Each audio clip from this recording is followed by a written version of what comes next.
Maitei, Bae Chapa, bem-vindos ao canal Tupan Thunder God. Estamos quase chegando na data do lançamento do jogo Black Myth Wukong, que é um dos jogos mais esperados do ano e será baseado no romance clássico chinês Jornada ao Oeste, que inspirou muitas obras da cultura pop asiática, seja diretamente como a série que foi bastante popular na China da década de 80 e é bastante referenciada no jogo,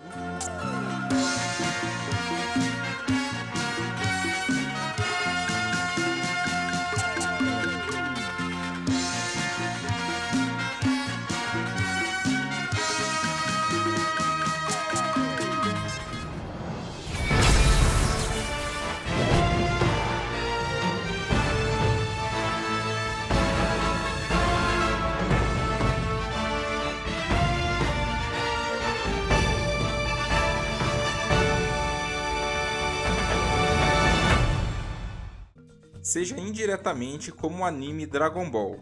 É importante deixar bem claro que a história de Black Myth Wukong não é a mesma da Jornada ao Oeste, e sim uma adaptação que acontece após a história original. Os trailers dão a entender que se trata de outro macaco chamado de O Predestinado, mas para saber ao certo só jogando. Como estamos aqui para discutir a lore dos jogos, então nada melhor do que explorar a mitologia da Jornada ao Oeste para preparar quem vai jogar Black Myth Wukong e entender melhor a história.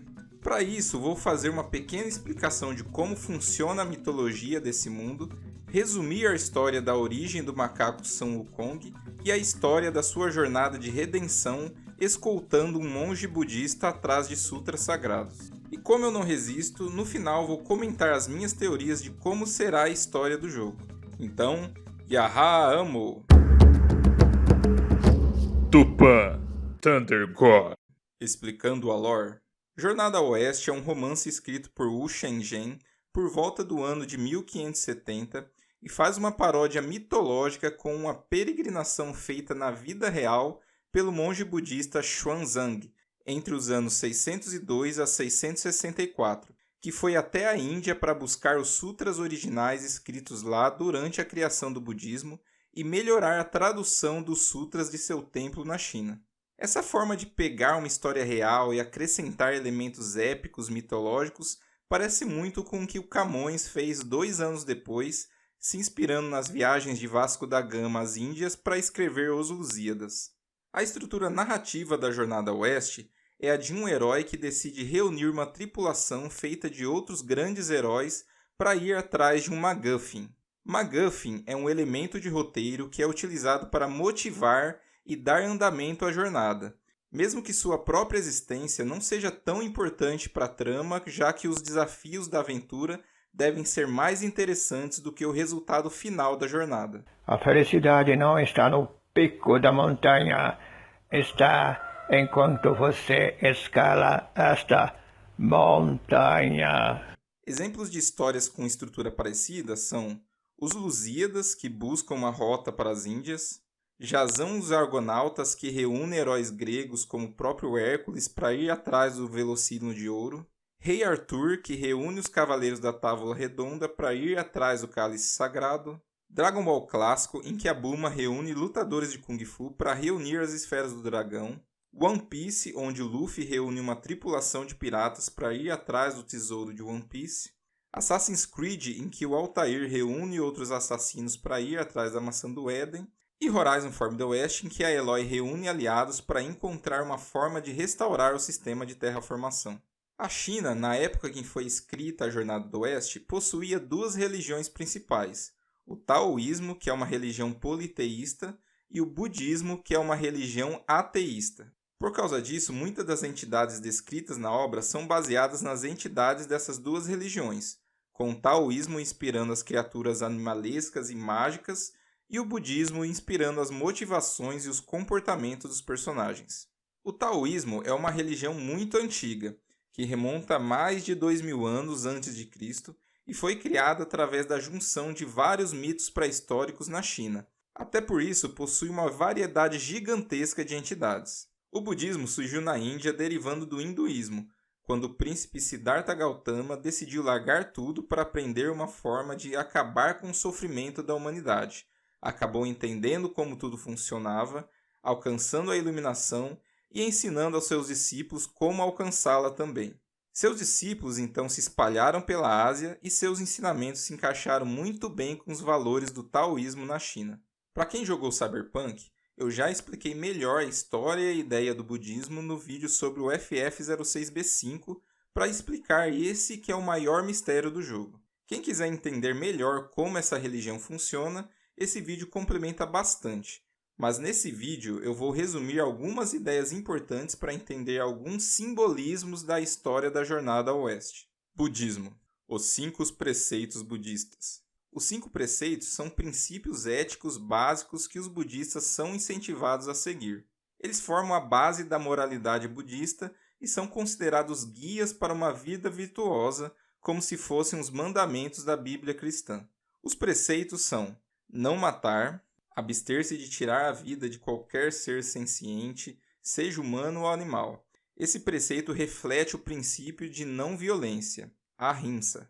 Não roubar, abster-se de tomar o que não é dado, o que inclui não apenas o roubo, mas também desonestidade e fraude. Não cometer má conduta sexual, abster-se de comportamentos sexuais prejudiciais ou imorais, como adultério, assédio, atentado ao pudor ou exploração sexual. Não mentir, abster-se de falar falsidades, mentir, enganar ou caluniar. Esse preceito enfatiza a importância da verdade. Não usar drogas, abster-se de consumir substâncias que causam a perda de controle ou comportamento irresponsável, como álcool, alucinógenos e drogas, além de substâncias que fazem mal ao corpo. Esse preceito visa manter a clareza mental, autocontrole e a saúde. Fiz uma promessa para mim mesmo, nunca mais comer torresmo. Os demônios encontrados durante a Jornada ao Oeste tentam o tempo todo desviar o monge e o macaco desses preceitos. Muitas vezes o macaco acaba por desrespeitar essas leis, sendo repreendido pelo monge que resiste à tentação de desobedecê-las. A roda do Dharma. O Dharma é um dos símbolos mais importantes do budismo, representando os ensinamentos de Buda e o caminho para a iluminação. O Dharma refere-se à lei cósmica e à ordem moral, bem como os ensinamentos de Buda. A roda do Dharma geralmente possui 8 raios, simbolizando o nobre caminho óctuplo, que é o caminho seguido pelos budistas para alcançar a iluminação. O nobre caminho óctuplo inclui compreensão correta, pensamento correto, fala correta, ação correta, meio de vida correto, esforço correto, atenção plena correta e concentração correta. A roda do Dharma simboliza o ciclo de ensinamentos de Buda e o caminho que leva à libertação do sofrimento. Girar a roda é uma metáfora para a propagação do Dharma, trazendo sabedoria e compaixão para o mundo. São esses ensinamentos que são usados pelo monge e transmitidos para o macaco para superar os desafios da jornada. As 4 nobres verdades. As 4 nobres verdades são os ensinamentos fundamentais de Buda sobre a natureza do sofrimento e o caminho para sua cessação. A verdade do sofrimento. O ser humano é fadado a sofrer eternamente porque possui um desejo de obter algo que, quando é conquistado, será substituído por outro desejo. A verdade da origem do sofrimento. O sofrimento é causado pelo desejo, apego e ignorância. O desejo por prazeres sexuais, por existir ou por não existir, também leva ao sofrimento. A verdade da cessação do sofrimento. O sofrimento pode ser superado e cessado ao eliminar o desejo e o apego. E a verdade do caminho que leva à cessação do sofrimento. O caminho para cessar o sofrimento é o nobre caminho óctuplo, que leva ao nirvana. Ou seja, quem consegue aprender os ensinamentos da roda da vida e entender como o sofrimento funciona, consegue cessar o sofrimento. O que fazer se não fazer e aceitar o tédio é enfadonho? Então, acho a receita me caminhar. No final da jornada, após todos os desafios, o macaco e o monge passam a entender essas verdades e alcançam a iluminação. O ciclo de reencarnações. O budismo acredita que a alma é um pedaço de algo muito maior e incompreensível para nós e que quando morremos, essa alma reencarna em um novo corpo. Durante a vida, cada ser acumula karma, que é um efeito causado por cada ação nossa, podendo ser positivo caso a reação seja boa como ajudar o próximo, ou negativo caso faça uma ação ruim, como atrapalhar o próximo. Quanto mais positivo for o karma, maior é a possibilidade da alma reencarnar em uma forma de vida superior, seja um humano, animal ou até mesmo seres divinos existentes em outros planos de existência. Alguém me disse outro dia que para sentir satisfação e alegria é necessário ser caridoso. Esse ciclo contínuo de nascimento, morte e renascimento se chama samsara. No budismo, a vida é vista como um ciclo interminável de sofrimento e reencarnação, e a meta é escapar desse ciclo ao alcançar o nirvana, ou seja, alcançando a verdadeira vida eterna. O ciclo de samsara inclui 6 reinos de existência em que as almas podem transitar de um para o outro dependendo do seu nível de karma. Reino dos deuses, vida agradável, mas ainda sujeita ao samsara. Reino dos semideuses, seres poderosos, mas invejosos e competitivos. Reino humano, considerado o melhor reino para alcançar o nirvana, pois possui equilíbrio entre sofrimento e prazer. Reino dos animais, existência ignorante e instintiva. Reino dos fantasmas famintos, seres eternamente insaciáveis. E o reino dos infernos, reinos de sofrimento extremo, usado para punir aquelas almas que têm um karma super negativo. Nirvana. Nirvana é o estado final de libertação no budismo, onde a samsara é rompida, já que ao atingir a iluminação, a alma volta a fazer parte do todo. É um estado de completa paz, ausência de desejo, ignorância e sofrimento. O nirvana é alcançado através da prática do nobre caminho óctuplo, do desenvolvimento da sabedoria, da ética e da meditação. Reze uma Ave Maria, um Pai Nosso e um Glória ao Pai. E assim você deverá ser feliz, ser feliz. É o objetivo final da prática budista, o supremo estado de liberdade, e é descrito como a cessação completa do sofrimento. Alcançar o nirvana é o objetivo de todos os seres, pois é a realização da paz absoluta e da união com o absoluto. O nirvana representa o final da jornada em que os personagens alcançam a iluminação depois de todo o aprendizado que tiveram. Entidades da Jornada ao Oeste. As entidades da Jornada ao Oeste são inspiradas no budismo, que é uma religião sem deuses e que todo mundo pode, através da prática do budismo, alcançar um status divino, e no taoísmo, que é uma religião muito mais antiga e politeísta, ou seja, com muitos deuses, demônios e rituais mágicos. Além disso, muitos personagens são criados especificamente para a obra, como o próprio Rei Macaco, ou seja, não existiam templos ou tradições que cultuavam ele na China, embora já existissem histórias parecidas. Para esse vídeo, vou explicar as principais entidades da Jornada ao Oeste. Budas. No budismo, um Buda é um ser que alcançou a iluminação completa e a libertação do ciclo de renascimento, fazendo parte de tudo o que rege o universo e, portanto, são seres superiores aos deuses. O Buda mais proeminente na Jornada ao Oeste é Siddhartha Gautama, conhecido como o Buda Iluminado ou Buda Tathagata, que é o Buda histórico e a figura central do budismo, assim como Jesus está para o cristianismo e Maomé está para o Islã. É importante entender que Buda é um status espiritual e todos podem se tornar um Buda, ou seja, existem vários Budas ao longo da história e existirão muitos outros Budas no futuro. Portanto, não confunda um Buda, que pode ser qualquer um, com o Buda, que é o Buda que fundou a religião budista. O Buda desempenha um papel crucial na obra, especialmente na captura e punição de Sun Wukong. Ele representa a sabedoria suprema, a compaixão e o poder espiritual e é o responsável por supervisionar e abençoar a jornada de Xuanzang. Bodhisattvas. Um Bodhisattva é um ser que está a caminho de se tornar um Buda, mas que adia sua própria iluminação para ajudar outros seres a alcançar a salvação. Por causa disso, é a entidade mais próxima a um deus das religiões politeístas e são muitas vezes associados a deuses hindus. Um dos bodhisattvas mais importantes na Jornada ao Oeste é Guanyin, a bodhisattva da compaixão. Guanyin desempenha um papel fundamental na história, auxiliando Xuanzang e seus discípulos em momentos críticos. Ela simboliza a compaixão, a proteção e o apoio divino aos que buscam a iluminação. Monges. Humanos que estudam as práticas ensinadas pelos mestres, podendo ser budistas que buscam a iluminação, ou os taoístas que na Jornada ao Oeste são algo próximos aos magos, sendo capazes de realizar feitiços. Em ambos os casos, normalmente abdicam do mundo material para se dedicar completamente no aprendizado. Imortais. Eles têm origem no folclore popular chinês e são seres que de alguma forma conseguiram a imortalidade ou já nasceram com ela, se reunindo para morar no céu onde realizam muitos banquetes, algo muito parecido com os deuses do Olimpo. O rei de Jade, Yu Huang, é uma das figuras mais importantes na mitologia taoísta e na Jornada ao Oeste. Ele é o governante supremo do céu e tem autoridade sobre todos os deuses e espíritos. O rei de Jade administra os cosmos e mantém a ordem entre os seres celestiais. Além disso, eles formam um gigantesco exército celestial liderado pelo sobrinho do rei de Jade, Erlang Shen, um imortal com um olho na testa capaz de enxergar a verdade e seu cachorro celestial. Demônios.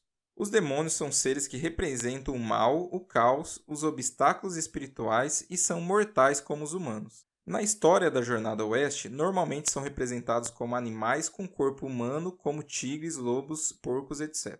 Dragões. Na cultura chinesa, os dragões são criaturas poderosas, associadas à água, à chuva e à prosperidade. Eles são considerados protetores e são reverenciados por sua sabedoria e força. O dragão amarelo é frequentemente visto como o mais poderoso e sábio dos dragões, e está associado ao centro, ao poder imperial e à terra.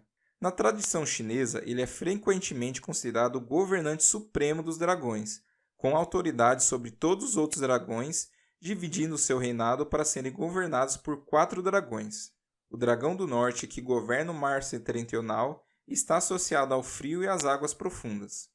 O dragão do sul, que governa o mar meridional e está associado ao calor e às águas tropicais. O dragão do leste, que governa o mar oriental e é o mais frequente mencionado na obra. Ele era o guardião do bastão mágico que Sun Wukong usa em suas batalhas.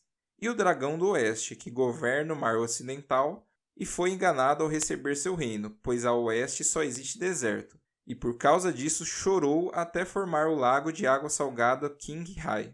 Macacos. Na origem do universo surgiram 4 macacos que, por serem feitos de matéria primordial, possuem grande poder, inteligência e a capacidade de se transformar em qualquer coisa. Sun Wukong, que nasceu em uma pedra e passou a liderar os macacos que surgiram depois. O macaco da bunda vermelha, um macaco que causa problemas aos viajantes. O macaco de 6 orelhas, um demônio macaco que tenta usurpar a identidade de Sun Wukong durante a jornada.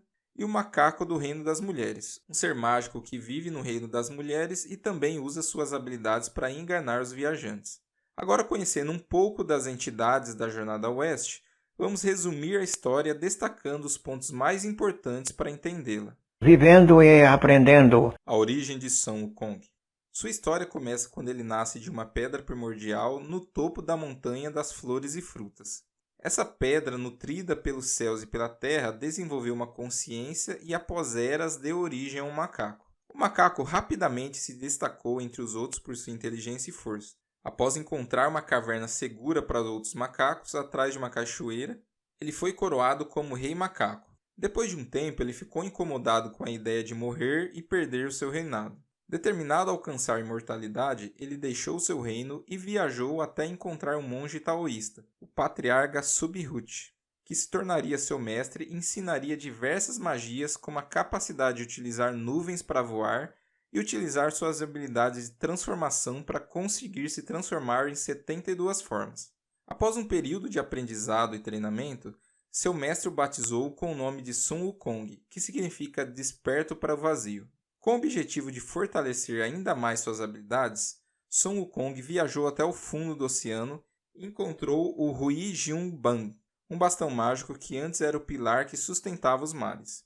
Mas o dragão do leste protegia esse bastão, e para isso o macaco derrotou, pegou suas escamas para usar como armadura e roubou o bastão para usar como sua arma pessoal, capaz de mudar de tamanho e peso conforme sua vontade. Por causa desse roubo, os mares passaram a ficar instáveis, surgindo as tempestades e as ondas. Agora preparado, Sun Wukong desceu até o inferno e conseguiu apagar seu nome do livro da vida e da morte que registrava todas as almas e alocava sua respectiva reencarnação conforme seu nível de karma. Com isso, ele garantiu que não seria mais afetado pelos ciclos de reencarnação e, consequentemente, se tornando imortal pela primeira vez. Após alcançar grandes feitos na Terra, Sun Wukong começou a chamar a atenção dos deuses no reino celestial. Preocupados com o poder e a rebeldia do Rei Macaco, as divindades decidiram oferecer-lhe um cargo no céu para mantê-lo sob controle. Eles o convidaram para entrar no reino celestial com o título de Bi Ma Wen, que significa cuidador dos cavalos celestiais. No entanto, o título era de baixo escalão, considerado insignificante entre as posições celestiais, algo que Sun Wukong não percebeu inicialmente. Feliz com o reconhecimento, ele aceitou o cargo e começou a cuidar dos cavalos celestiais, mas logo descobriu que sua posição era ridicularizada pelos outros. Enfurecido por ser subestimado, ele abandonou o cargo e voltou para a Terra, autoproclamando-se o Grande Sábio, igual ao céu, um título que ele considerava equivalente aos deuses mais poderosos. Após sua declaração de independência, Sun Wukong foi novamente convocado ao Reino Celestial, mas dessa vez foi tratado com mais respeito e recebeu o título de Guardião do Jardim dos Pêssegos Imortais. Esse jardim abrigava árvores que possuíam pêssegos especiais, os quais conferiam imortalidade àqueles que os comessem. Certo dia, enquanto exercia suas funções, Sun Wukong descobriu que estava sendo excluído de um banquete celestial para o qual todos os deuses foram convidados. Sentindo-se insultado e desrespeitado, ele decidiu se vingar. Em sua raiva, Sun Wukong começou a comer os pêssegos celestiais, se tornando imortal pela segunda vez. Além disso, ele invadiu a residência de Lao Zi, o deus da longevidade, e consumiu as pílulas da imortalidade, se tornando imortal pela terceira vez.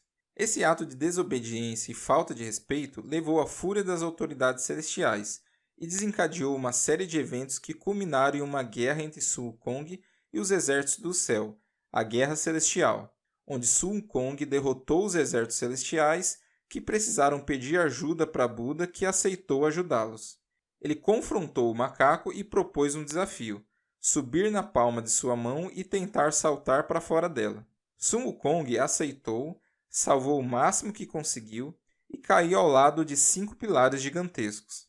Acreditando que estava longe de Buda, resolveu urinar em um dos pilares para marcar o território e voltar para Buda dizendo que venceu o desafio. Porém, Buda pediu para o macaco cheirar o dedo dele e ele percebeu que o pilar em que ele urinou era apenas o dedo de Buda, revelando que ele nunca havia saído da palma de sua mão. Eu tenho que escapar agora. Devo voar até onde o ciclo das 6 existências não me atingirá. Até onde o seu cosmo não me alcance. 100 milhões, 1 bilhão. Não, 1 trilhão será o bastante.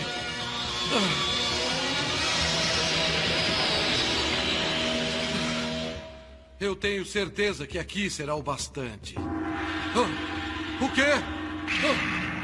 Por todos os céus. Seu poder é semelhante ao de um macaco na mão de Buda. Achou que tinha escapado indo muito longe do meu alcance? Mas veja a pequena distância que andou. Como punição por sua arrogância, Buda aprisionou Sun Wukong sob uma montanha, onde ele permaneceu preso por 500 anos até que seu destino mudasse e ele fosse chamado para uma nova missão para se redimir, a Jornada ao Oeste.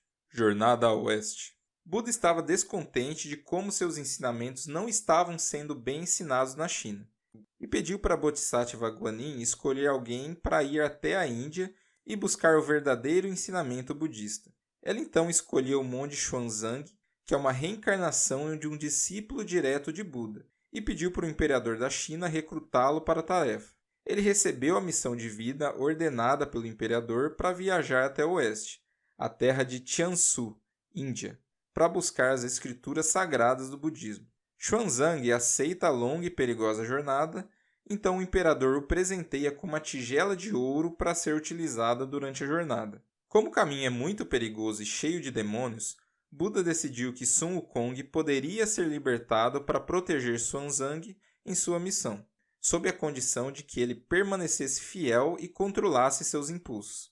Para garantir isso, Xuanzang recebe uma tiara mágica que pode apertar a cabeça de Sun Wukong, causando-lhe dor sempre que o monge recitar um mantra ensinado pelo próprio Buda. Sun Wukong aceita a tarefa e então se torna o primeiro discípulo de Xuanzang.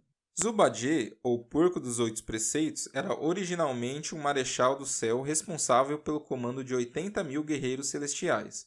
No entanto, ele foi banido para a Terra como punição por assediar a deusa da lua enquanto estava embriagado. Reencarnado como um porco humano, ele se tornou um ser glutão e lascivo, vivendo um vilarejo causando problemas para os moradores locais.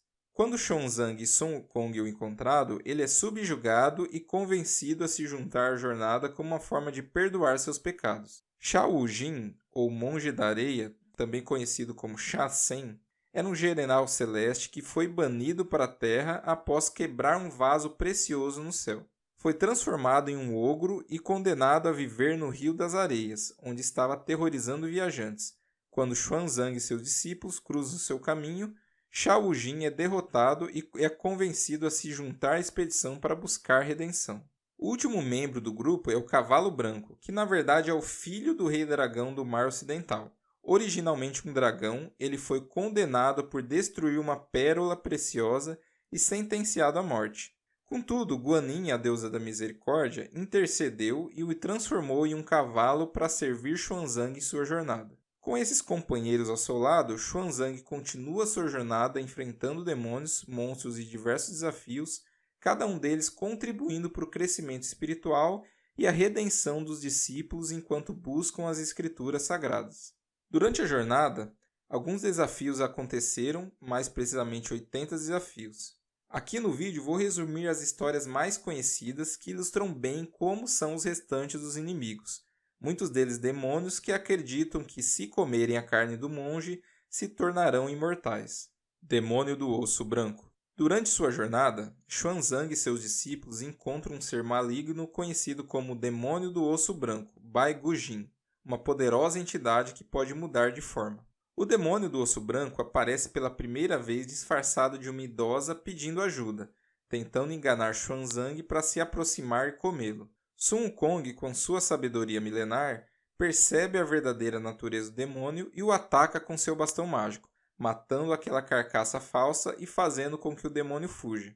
O monge não percebe a farsa e repreende o Wukong, acreditando que ele matou uma velha inocente. Não satisfeita, ele se transforma em uma jovem perguntando se eles haviam encontrado a sua avó. No entanto, novamente o Wukong percebe a cilada e ataca o demônio. Infelizmente, Xuanzang não consegue ver através das ilusões e acredita que Sun Wukong está atacando inocentes. Convencido de que Sun Wukong está agindo de forma descontrolada e violenta, Xuanzang o repreende severamente e decide expulsá-lo do grupo.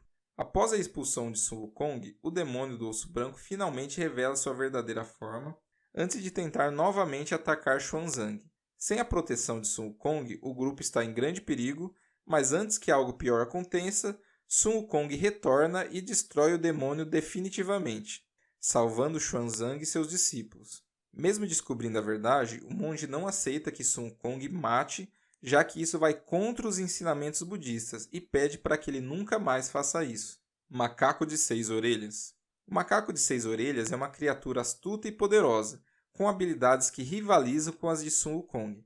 Como ele também é um macaco primordial, ele é capaz de imitar Sun Wukong perfeitamente, não apenas em aparência, mas também em força, habilidades e até mesmo no uso do bastão mágico. O macaco de 6 orelhas se disfarça como Sun Wukong e engana Xuanzang, Zubadje e Shao Wujin, fazendo com que eles não consigam distinguir entre o verdadeiro Sun Wukong e o impostor. Confuso e frustrado, o grupo não sabe em quem confiar, levando a uma luta entre os dois Sun Wukongs. A batalha é intensa, com ambos os macacos sendo tão iguais que nem mesmo os deuses e outras figuras celestiais conseguem identificar o verdadeiro Sun Wukong. A luta se estende até o Palácio Celestial, onde eles vão buscar a ajuda de Buda.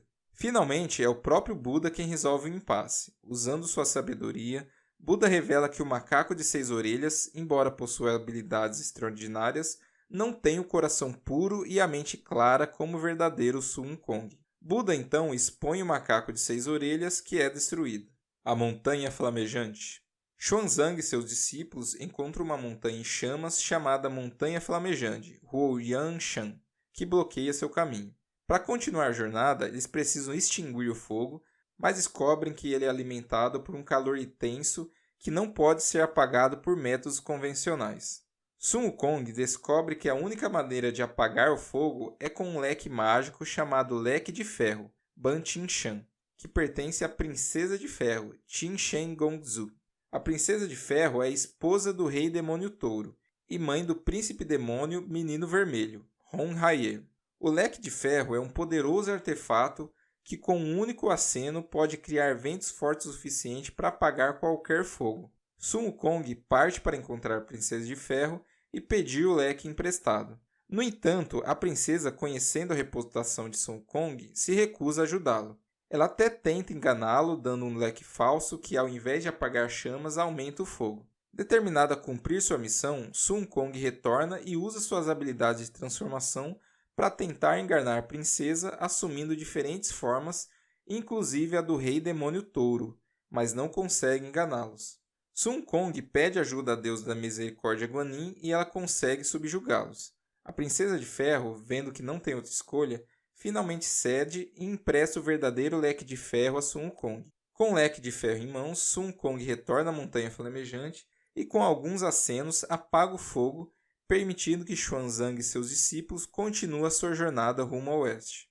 O Menino Vermelho. O encontro com o Menino Vermelho, Hon Haier, também conhecido como Príncipe Demônio Vermelho, é um dos episódios mais desafiadores da jornada ao oeste. O Menino Vermelho é o filho do Rei Demônio Touro e da Princesa de Ferro. O Menino Vermelho é conhecido por sua habilidade de controlar o fogo, em particular um tipo de chamas chamada Fogo de Samadhi, que é extremamente difícil de apagar e pode queimar até os seres mais poderosos. Enquanto Xuanzang e seus discípulos avançam na jornada, eles passam pela região governada pelo Menino Vermelho, que já sabe do boato de que a carne do monge traz a vida eterna. Ele cria uma armadilha para Xuanzang e seus discípulos, separando-os e atacando-os com suas chamas poderosas. Sun Wukong tenta proteger Xuanzang, mas rapidamente percebe que as chamas do Menino Vermelho são muito fortes, até mesmo para ele. O menino consegue capturar Xuanzang e leva o monge para seu esconderijo, planejando devorá-lo. Sun Wukong tenta várias abordagens para enfrentar o Menino Vermelho.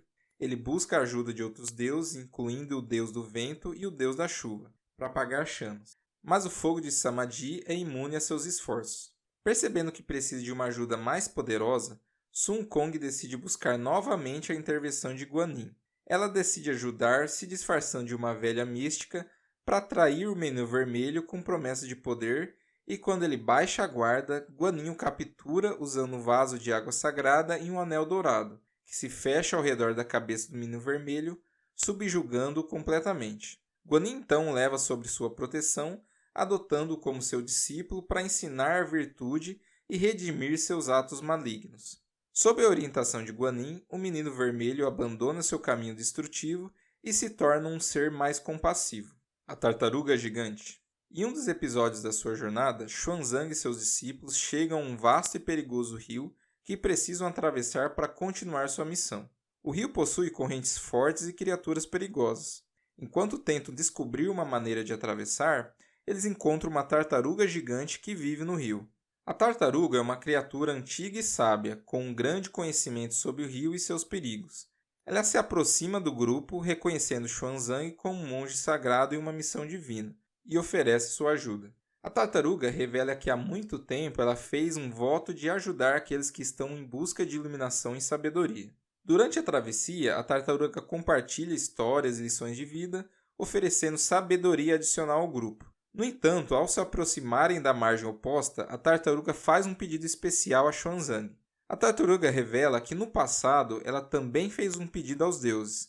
Queria ser transformada em um humano para poder alcançar a iluminação e viver uma vida mais plena. Ela pede a Xuanzang que, quando ele chegar ao oeste e obtiver as escrituras sagradas, peça a Buda para realizar o desejo dela. Xuanzang, sempre compassivo, promete que fará o pedido assim que tiver oportunidade. Reino da Rainha das Flores. Enquanto continua sua jornada, Xuanzang e seus discípulos chegam a um reino isolado conhecido como Reino das Mulheres, também chamado de Reino da Rainha das Flores, ou Reino das Amazonas. Esse reino é governado por uma rainha demoníaca e é conhecido por ser um lugar onde apenas mulheres vivem. A rainha, muitas vezes descrita como uma figura bela, poderosa e malévola, é um demônio que usa sua influência e magia para manter o seu reino isolado e seguro. O reino das mulheres é encantado para que os homens não possam entrar ou permanecer por muito tempo. Sun Wukong, Zhubaiji e Shao Jin, sendo todos homens, enfrentam dificuldades ao tentar entrar e interagir com o reino. Xuanzang, o monge, também enfrenta problemas, mas ele tem a proteção divina e é livre dos desejos sexuais graças ao seu treinamento como monge. Após a chegada, os discípulos são capturados e levados ao palácio da rainha. A rainha deseja seduzir Xuanzang e corromper sua pureza. Enquanto Xuanzang é mantido prisioneiro, Sun Wukong, Zhubaiji e Shao Jin buscam libertá-lo. O reino é cheio de armadilhas mágicas e proteções que complicam seus esforços. Eles conseguem chegar ao palácio e Sun Wukong enfrenta a rainha e seus guardas, conseguindo derrotá-los e libertar Xuanzang.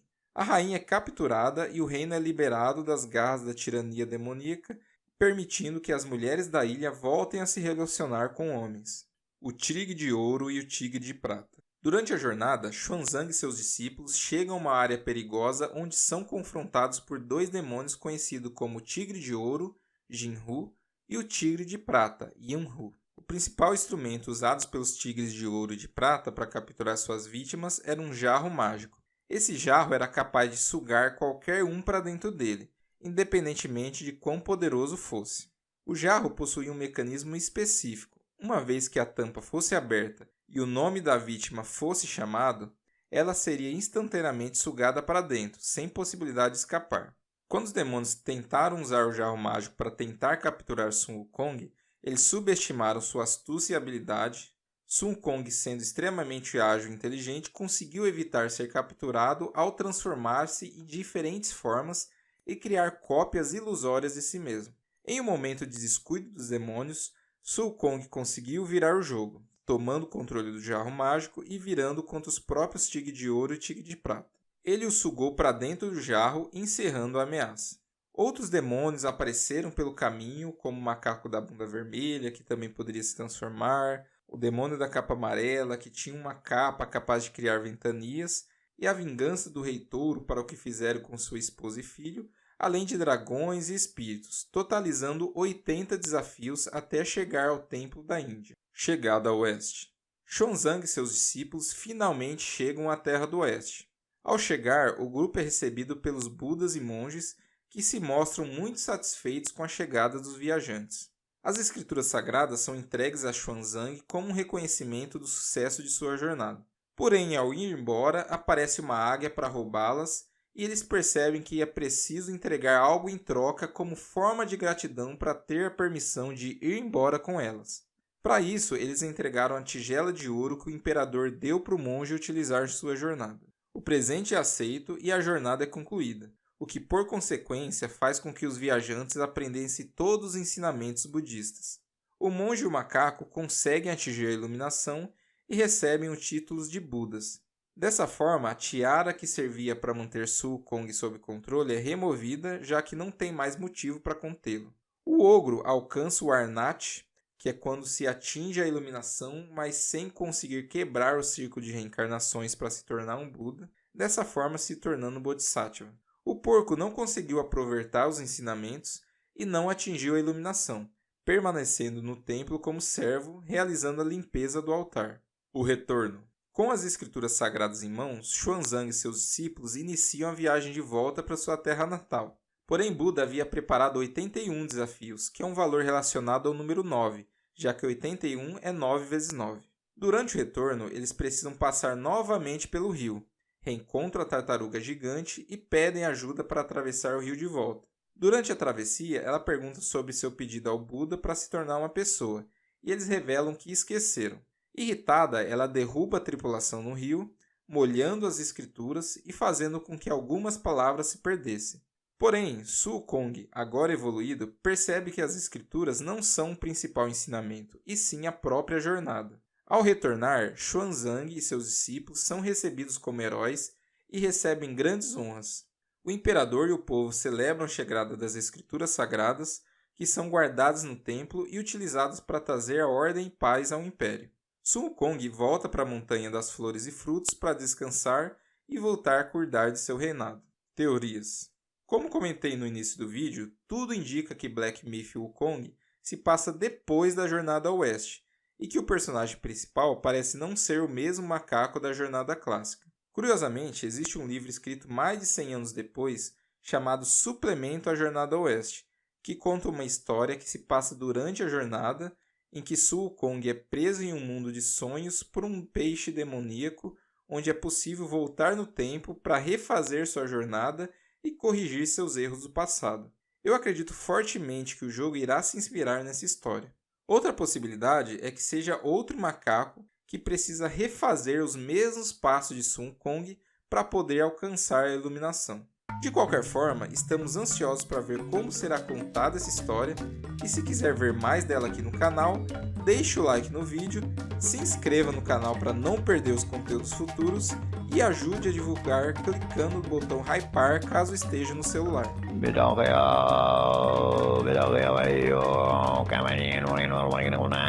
Lembrando que eu não sou nenhum especialista, e se você achou algo errado ou queira acrescentar alguma informação, sinta-se à vontade de comentar. Muito obrigado por assistir até aqui e Adjoecha PV!